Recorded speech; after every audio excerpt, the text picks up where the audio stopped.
The elections, politicians have filtered into two main party coalitions, each being led by two formidable presidential candidates.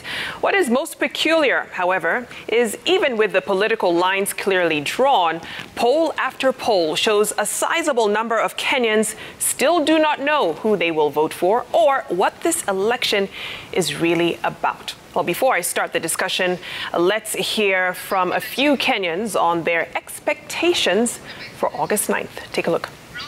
We have a lot of support for our presidential candidate, who is Raila. It's going to bring some change and cohesion in the country. Sasa ukiangalia kama economy saa hii kila kitu imepanda, lakini unasikia tunaambiwa tu ni ile serikali iko tuendelee na hiyo serikali tu. Lakini ukiangalia kama ni hiyo serikali zitaendelea kufinyilia wananchi. So lazima tuangalie yule kiongozi tunachagua uchumi, kama atatengeneza uchumi ama itakuwa namna gani. Kwa hivyo upande wangu mimi nitachagua yule kiongozi nataka ambaye ni Ruto. Niko upande wa UDA. The cost of living has gone too high. Like right now you can see the cost of 1 liter of, let's say, cooking oil. Retails at 300. So we believe that at that time the cost shall have come down so that we enjoy as Kenyans. We've gone through a lot from 2017, that's 2013 to 2017, then 2017 to 2022 now. I think Baba is going to be a game changer. Tukianzaka kila mwaka tunabadilisha after 5 years watu wanakuja wanafanya project hizo zenye zilianzo, unapata pesa mingi inapotea. But with this time around, when we have President Uhuru through Jubilee Party, he has done a lot. So tukisupport Baba ataendelea na ile kazi. Hao watu wote wamekuwa kusema wanapigania mwananchi kutoka chini kwenda juu wote. So issues ni kama same, but kulingana na mimi tu ni ile tutabidi tufanye uamuzi sababu kura imefika. Tupige hiyo kura, lakini hao wote hakuna ule anakuja na issue aswa inambatanisha na uchaguzi yao. Na upande wangu ningependa kuchagua Azimio sababu hiyo team naona ni kama watu wenye wanataka kumaliza ukabila Kenya, kuunganisha Wakenya wakuwe pamoja. Sababu hii Kenya shida yenye tumekuwa nao sana ukabila ndio umetufanya tumerudi nyuma. These are the factors hindering the nation building. All right. Well, joining me in studio is Dr. Tom Wolf, political analyst at TIFA Research, as well as Ruth Bolo, chairperson for the International Relations Committee at the Young Democrat Union of Africa, and Steve Biko Wafula, entrepreneur and lawyer. Thank you all for joining me. You've heard the sentiments from some of the Kenyans. What's very interesting is they're quite clear, you know, in terms of who they will support or vote for come August 9th. Whether they stick to that in the next 4 months is up for debate. But Tom, let me start with you. You know, why are we seeing such a sizable number of Kenyans unsure, undecided when it comes to this particular election? Just looking back, 4 or 5 months before the 2007 election, there were only 7% in surveys that I was doing that declined to name who they wanted the next president to be. In 2012, of course, remember the 2013 election was at the beginning of March. In November, there were 13% who said they were undecided. But the following month, in December, that figure had gone up to 22%. Interesting. Whereas in our most recent survey at TIFA, a month ago, well, now almost 2 months, beginning of February, we had 23% who said they were undecided, and another 7 or 8% who just declined to answer the question. So we can say altogether there were 30%. Now, I should mention that this increase in December of 2012 to 22%, unlike the other surveys for the figures I was giving you, which were household face-to-face surveys, that was a mobile phone, what we call a Kati survey, as our most recent surveys at TIFA have been. So there's one question as to whether, when you've reached somebody's household, made the selection of the person to be interviewed, you've established some kind of a relationship sitting on the veranda or wherever it is, that people are less likely to try to duck that question. Yeah.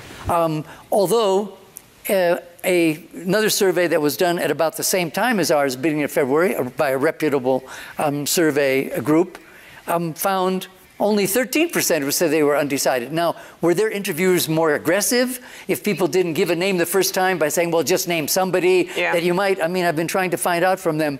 So I don't mean to say that there are not a lot of undecided people, but just these figures have varied in the past. Interesting, Ruth, the two front runners in the presidential race have switched positions. So one is opposition, the other is an insider. Do you think that has caused a bit of some confusion among the Kenyan voters on just who to trust in this process? That's quite an interesting question. I think the past couple of years, Kenyans have gone through a number of emotions. They've been hurt, they have been shocked, they have been confused. And so this has brought a lot of delay in terms of decision making, especially in areas where they are told by the elders, the community leaders for that matter, or in areas, because if you talk to most people, they'll tell you, I look at, our MCA and our governor, or rather our MC and our MP, alafu uko juu, it depends on what the other people are saying. But this time round, and that's why the six-piece conversation is not really picking up as it normally would be. Because this time round, at the presidential level, people are still trying to figure out, what does this Uhuru-Raila alliance mean? What does this Ruto-Mudavadi-Wetangula equation mean? And so, because when these aspirants come to the podium and when they do their interviews, they are not actually they're not speaking to us as human beings. They're speaking to us as clients. You know how marketers who are doing promos have a target? So they speak to you in a way that they need to achieve that target. That's how they're speaking to us as electorates. And so we are not really we are not being moved by what they intend to do or how they have gotten to where they are. And I think that's why a number of people are still very confused. A number of people are still trying to figure out why.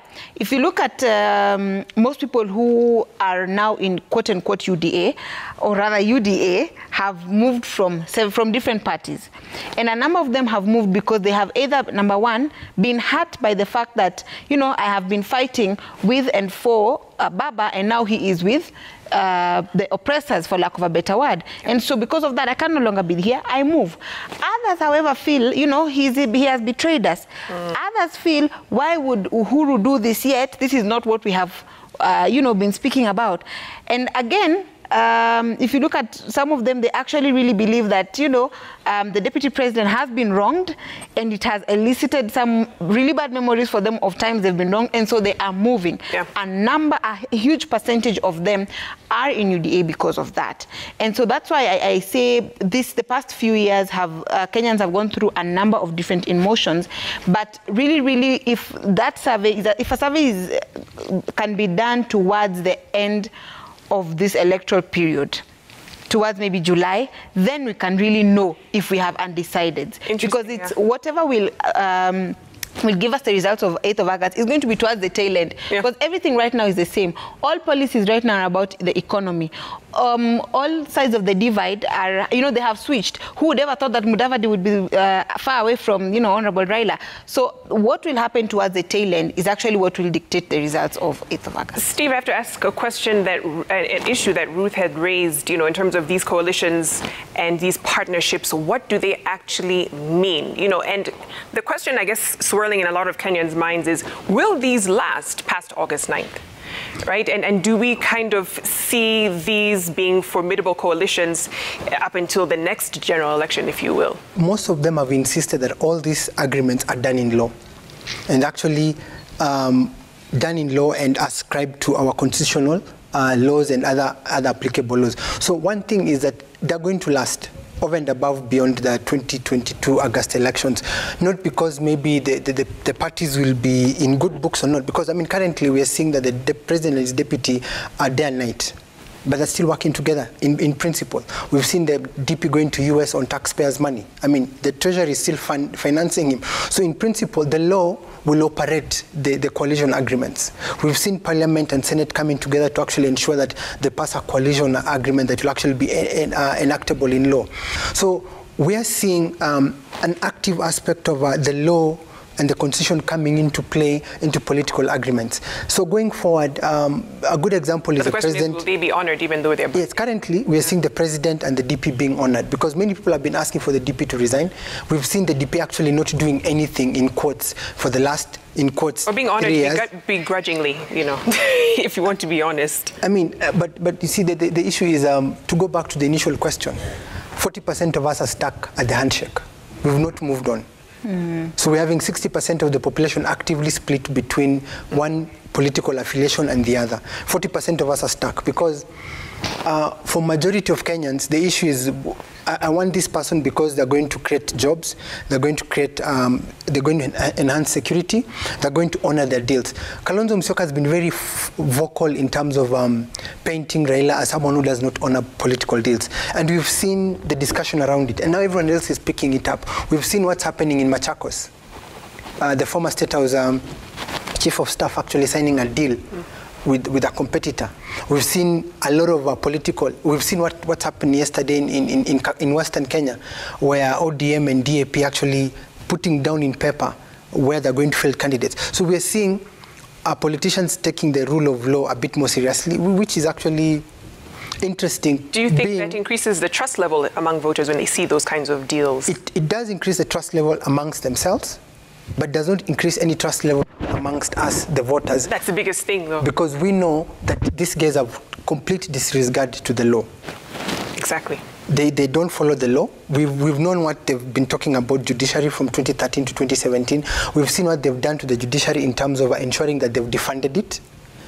We've seen what's happening in terms of, I mean, me as a voter, I do not trust any agreement between any political leader. For me, I'm going to look at what institutions do we have to ensure that over and above, beyond the lifespan of this political party or this political leader, the interests of the country will actually be maintained.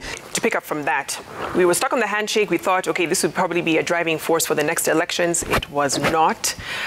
When you look at 2022 general election, from where you sit, is there a big grand issue that is driving this election cycle, or are we kind of waiting for someone to give us direction? If personal, I can give you 3 or 4 issues that I think the election is about.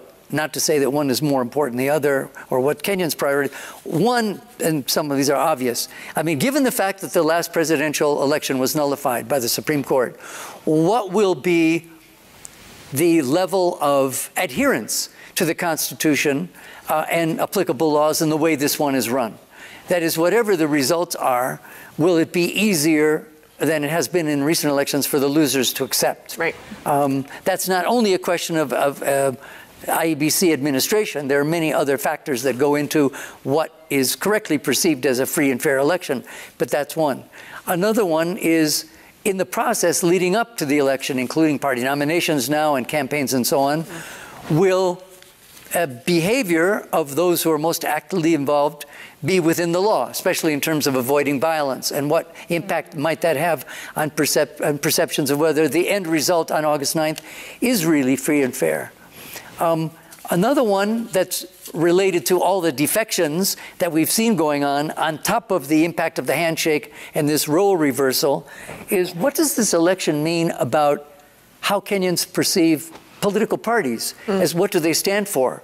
When we see leading contenders for seats below the presidency, starting with governor, saying, in many cases, I don't have to name names, oh, I've listened to the ground, and if I'm going to have any chance of getting reelected, I'm going to change my party.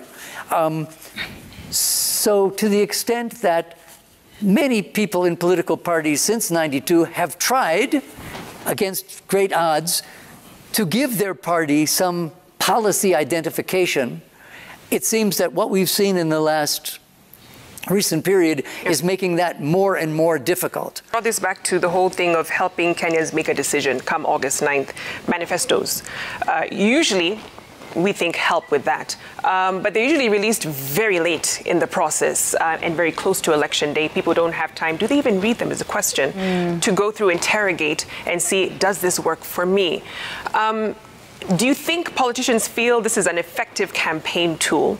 I mean, gauging by how late they release many of these manifestos? And what should Kenyans be kind of looking for and interrogating once they are given out to the public?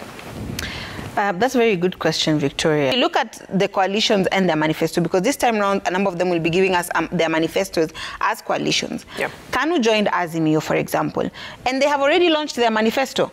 So what my question then is going to be, is Azimio going to adapt the manifesto that KANU has already done, or is it going to take bits and pieces of that? And if you look at Kenya Kwanza, I know they've already started, speaking of some of the things that they would like to do.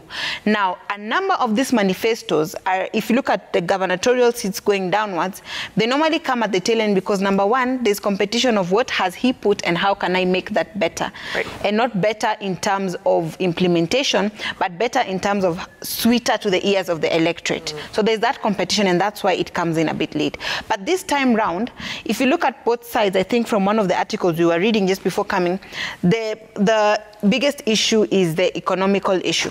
But it has not come because they realize we need to do something about it, but it is because everyone else is speaking about it. So the economical issue actually came onto the campaign platform or both sides after they had already begun saying what they want to do, who is coming together with who. So even their coming together was not coming together because we are both fighting for the same issues, because they picked up these issues along the way.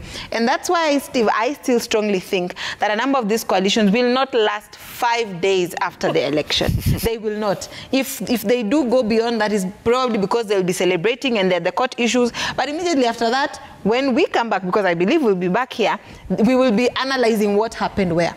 So for the electorates this time round, they need to be very, very clear in implementation. Because in terms of the laws, again, we have the best laws. Again, these are politicians, so they will tell you anything you want to hear. A politician will actually convince me that my dress is red, and that within 2 seconds they can turn it into blue, and I will believe it because of how they will, arrange their words. And so we need to actually sit with these aspirants and ask them, so you're saying you want to give us 6,000 shillings every month. How sustainable is that? Right. How are you going to achieve that? Right. You're saying you want to make the roads, for example. So these roads that you want to make, are you able to lobby for them? Are these are the questions we actually need to sit with our aspirants and ask them. Because our problem over and over again has always been implementation. And if you look at one of I think the ladies who was speaking in the clips you played, she clearly said that when a politician comes or the new regime comes, then they begin to start their own projects. They don't finish the previous projects. Right. So we also need to ask these politicians. So we have classes that this CDF had started building. Are they going to stand at us still? Are you willing to complete them? And if you're going to complete them, you need to also tell us, because you might say you're completing them, but there's some money that had already been removed and allocated. So these are the questions that we actually need to sit with them and ensure that public participation is not just an accessory in the law, but it's actually carried out. I mean, it's interesting what you've mentioned, Ruth. We see one of the candidates promising that they will continue the existing projects if elected, And Steve, I wonder if that is enough. What actually motivates Kenyans to vote? Is it ideas and ideals, or is it things, the roads, the schools, the clinics, which at times we do not even see come to fruition within that 5-year period after someone is voted in. So what actually gets them to the ballot to vote? Basically, the issue is about political direction. And since we got the new constitution in 2010, Kenyans have lacked political direction because we removed a very key component in terms of official opposition. And that's where Baba really played a key role. Basically always being able to interrogate, audit government policies and come up with alternatives. The lack of an official opposition office in Parliament and Senate has created a vacuum in power. And that is why you see a lot of Kenyans don't have direction. And that is why the lady was talking about the continuation of projects. And that's why majority of Kenyans are actually stuck at the handshake, because many of us do not want the continuation of projects. Because we believe the country, and I'm sure Tom can actually be able to ascertain the exact numbers, of how many Kenyans believe the country is headed in the wrong direction. If I remember correctly, it was 56%. 55 in the last survey. Exactly. So one, we don't have direction. No political leader has been able to give us direction. So politicians are not getting enough time to actually elucidate their plans for us. That is one. Two, there is no politician who's actually strong enough to actually address the issues that we need to be addressed. And these are manufacturing, agriculture. The issue of Ukraine and Russia is actually playing a key role in agriculture. It's messing up our agriculture. I mean, in terms of agricultural farm inputs, actually very expensive. We import a lot of fertilizer from Europe and Ukraine. When you look at in terms of seeds, when you look in terms of, no one is discussing climatical change. So there's no leader strong enough to actually address the issues, because he knows the moment they touch on key issues, they will lose the electorate. Thank you so much, Tom, Ruth, and Steve, for your insights. We could be here all evening, but at least we've started the conversation and getting Kenyans to think critically about this election cycle and who they will vote for and how that affects their daily lives. That's the Voters Hub. Let's take a short break. We'll be back with much more.